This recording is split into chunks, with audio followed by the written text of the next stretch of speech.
1500 بني آدم، 350 عربية نقل، و20 أتوبيس طالعين من تونس، ومن تونس على ليبيا، ومن ليبيا على مصر، ومن مصر لغاية معبر رفح. إيه هي قافلة الصمود؟ وإيه خط سيرها؟ ومين اللي بيمولها؟ هنعرف كل القصة من البداية للنهاية من طقطق لسلام عليكم. يوم الاثنين 9/6/2025، شارع محمد الخامس من العاصمة تونس. تطلع القافلة من تنسيقية العمل المشترك من أجل فلسطين. القافلة فيها 1500 شخص من تونس والمغرب والجزائر وموريتانيا. القافلة علشان تلم العدد ده عدت على محافظات تونسية كتير في البداية، زي سوسة، صفاقس، قابس، ومدنين، ومرورا ببين إردان وصلت للنقطة الحدودية الفاصلة ما بين تونس وليبيا واللي اسمها رأس جدير. وفي يوم 10/6/2025 تنجح قافلة الصمود بالتنسيق مع الحكومة الليبية إن هي تخش ليبيا. المفروض خط سير وخطة القافلة بعد كده، بعد ما عدوا من معبر راس جدير الفاصل ما بين تونس وليبيا، إن هم يعدوا من خلال طرابلس، مصراتة، سرت، بنغازي، وطبرق، لغاية لما يوصلوا للحدود المصرية الليبية اللي هي السلوم، اللي هو المتوقع إن هم يوصلوا لها في يوم 12/6/2025. وبعدين من السلوم للقاهرة، ومن القاهرة لغاية معبر رفح البري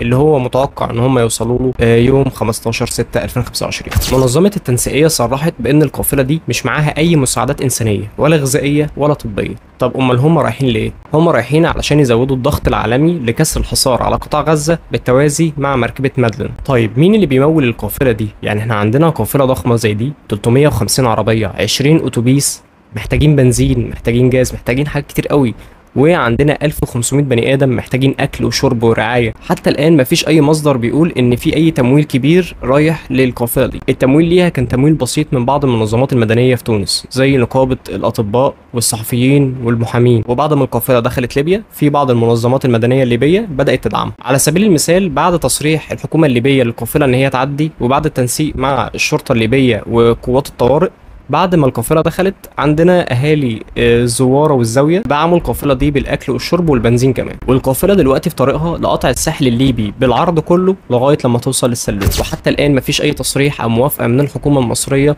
بان هي تعدي القافله دي من الحدود المصريه الليبيه. القافله بعتت طلب رسمي للحكومه المصريه والسفاره بان هم عايزين يعدوا الحدود، ولكن الحكومه المصريه ولا وافقت ولا رفضت في الموضوع ده. هي الموضوع لغايه دلوقتي ما تمش الرد عليه، علشان الموضوع مش عشوائي.